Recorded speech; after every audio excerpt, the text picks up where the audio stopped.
Ya oke, mari kita sambung lagi kelanjutan dari novel Player Who Return After 10,000 Years. Setelah menyempurnakan anggota party untuk berburu El Cuaro, mereka bertiga pun sepakat untuk kembali bertemu pada pukul 2 siang 3 hari mendatang, tepat di depan gerbang dungeon El Cuaro. Dengan itu pula, setiap orang pun kembali ke kesibukan mereka masing-masing. Adapun Kangwoo, saat ini ia sedang berada di level 54. Entah bagaimana caranya, dalam waktu 3 hari ia harus mencapai level 59. Dengan itu, perburuan pun dimulai. Di dalam dungeon El Cuaro bersama Echidna, Kangwoo pun mulai berburu monster peringkat S. Dan tidak terasa pula sudah 3 hari berlalu. Saat itu level Kangwoo sudah berada di level 59. Ia juga mendapatkan notifikasi. Saat ini Anda telah mencapai level 59 dan akan diberlakukan pembatasan. Semua poin yang telah Anda kumpulkan akan diakumulasikan setelah pembatasan dicabut. Ya, itu adalah hal yang biasa terjadi saat seseorang ingin menerobos level 60. Oleh sebab itulah, Kangwoo berharap jika ia berhasil membunuh monster boss yaitu El Cuaro, ia bisa menerobos level 60 dengan cepat. Setelah mengamati levelnya, Echidna tiba-tiba berkata, "Kangwoo, bukankah ini sudah waktunya?" Ya, ini adalah hari yang dinantikan, yaitu untuk memburu monster boss El Cuaro. Echidna berkata jika ia berusaha untuk bisa membantu, tapi ia juga berkata kepada Kangwoo apakah dirinya bisa mendapatkan hadiah jika membantu, dan Kangwoo pun menjawab tentu saja.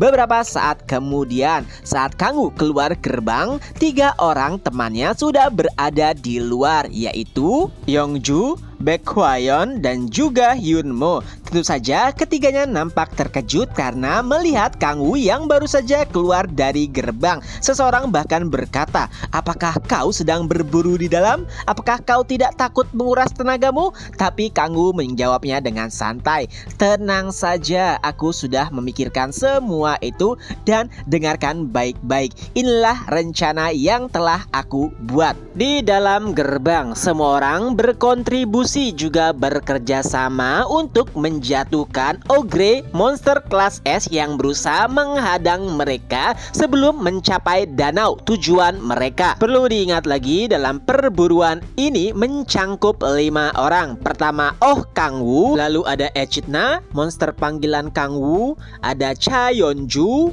lalu ada Baekgwayeon, dan juga Go Hyunmo. Dan setelah mengalahkan beberapa monster ogre, Go Hyunmo nampak terkejut dengan kemampuan Kangwoo. Ia heran sekali, apakah benar Kangwoo hanyalah newbie?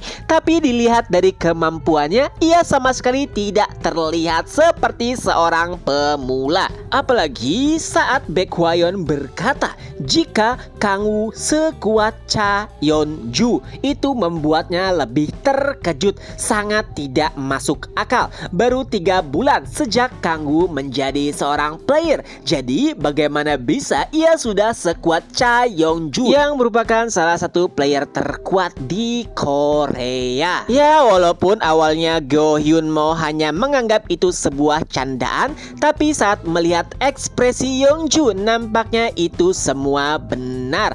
Dan Baekgwayeon juga berkata akan menjelaskan semuanya nanti. Dan beberapa saat kemudian, akhirnya mereka pun tiba di tempat tujuan, yaitu sebuah danau tenang, di mana di dalam danau tersebut hiduplah El Cuaro, monster boss. Dan di dekat danau tersebut terlihat beberapa monster golem yang juga merupakan monster kelas S. Sebagai catatan, biasanya El Cuaro tidak membiarkan monster lain hidup di sekitaran danau tersebut.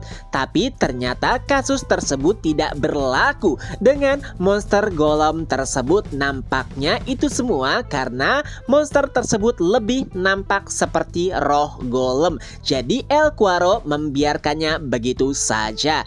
Dan setelah mengamati apa yang ada di dekat danau tersebut, Kanghu pun berkata, "Baiklah, haruskah kita mulai?" Ya, pada inti rencana Kanghu dalam perburuan El Quarro semuanya berpusat kepada rantai yang dimiliki oleh Cha Yonju. Rantai tersebut merupakan item peringkat legendaris, jadi itu memiliki peran yang sangat penting dalam operasi tersebut. Setelah mengeluarkan rantainya, setiap orang pun memegang rantai tersebut. Lalu dengan kakinya, Kanghu pun membuat sebuah getaran yang sangat kuat menggunakan salah satu kemampuan otoritasnya. Guncangan dari hentakan kaki Kanghu membuat suasana menjadi bising, dan seperti yang diharapkan itu juga mengganggu El Quarro. Dengan itu, tak lama kemudian El Quarro pun muncul dari danau tersebut dan terlihat sangat kesal.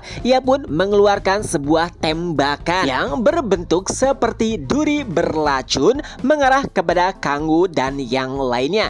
Tapi Echidna sudah bersiap. Dengan kemampuannya, ia pun membuat sebuah dinding untuk melindungi semua orang. Dari situlah Kanghu bergerak membawa Baekgwayeon dan juga Go Hyunmo terbang ke atas tubuh El Quarro. Setelah mereka menaiki tubuhnya, Kanghu pun memberikan sebuah instruksi, dan dari situlah baik itu Go Hyunmo dan juga Baekgwayeon mulai menyerang El Quarro, dan setelahnya menusukkan rantai yang telah dipersiapkan oleh Cha Yonju. Semua itu dilakukan untuk menahan El Quarro tetap di udara. Ya, kekuatan utama El Quarro saat dirinya berada di dalam air. Oleh sebab itulah Kanghu berusaha agar El Quarro tidak kembali ke dalam danau. Tapi tentu saja kekuatan dua orang tidak bisa menahan El Quarro dalam kurun waktu yang cukup lama. Dari sebab itulah Kanghu lompat terlebih dahulu ke dalam danau, dan ia pun menggunakan otoritasnya untuk membuat pukulan di dalam air. Jadi saat El Quarro ingin kembali ke danau, tapi karena ada serangan Kanghu dari bawah air, El Quarro pun kembali terpental. Tapi sayangnya kekuatan Kanghu jadi berkurang drastis karena ia melakukan pukulan dari bawah air. El Quarro hampir kembali masuk ke dalam danau. Tapi sebelum itu Kanghu pun membekukan danau tersebut. Tapi sayangnya beban tubuh El Quarro terlalu berat, jadi danau yang membeku tersebut tidak bisa menahan tubuhnya. Hingga akhirnya Kanghu pun ikut melakukan serangan tepat di bagian insang El Quarro. Ia juga memasukkan rantai yang telah disiapkan oleh Cha Yonju, dan saat rantai tersebut telah memasuki tubuh El Quarro, ia pun memberitakan semua orang untuk menariknya. Hingga akhirnya El Quarro pun berhasil terlempar jauh dari bagian danau, dan chapter pun berakhir. Nah, itulah kelanjutan dari novel Player Who Return After 10,000 Years. Ketemu lagi di next video. Bye bye.